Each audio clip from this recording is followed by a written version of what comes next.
আসসালামু আলাইকুম। নীলফামারীর নলতায় একটি মর্মান্তিক ঘটনা ঘটেছে। স্থানীয় বেশ কয়েকজন জামাত নেতারা সেখানকার একটি কাঠের সাঁকো পরিদর্শন করতে গিয়েছিলেন। ভিডিওতে স্পষ্ট দেখা যাচ্ছিল হয়তো কাঠের সাঁকোটি মেরামত করার জন্য তারা উদ্যোগ নিতে গিয়েছিল এবং সেখানে পরিকল্পনা করছিল।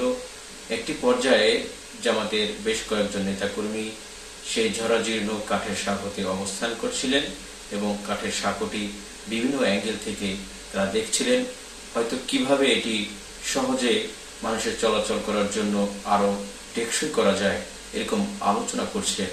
ঠিক তখনই কাঠের সাঁকোটি ভেঙে প্রায় ৫-৭ জন জামাতের নেতাকর্মীরা, বয়োবৃদ্ধ নেতাকর্মীরা মাটিতে পড়ে যায় এবং মা মা বলে ডাকতে থাকে।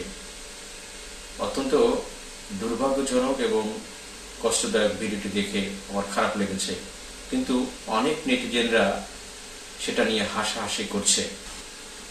আলহামদুলিল্লাহ, সবচেয়ে ভালো খবর হচ্ছে তারা সাঁকো ভেঙে পড়ে গেলেও সেই ধরনের বড় ধরনের কোনো হতাহতের ঘটনা এখানে ঘটেনি।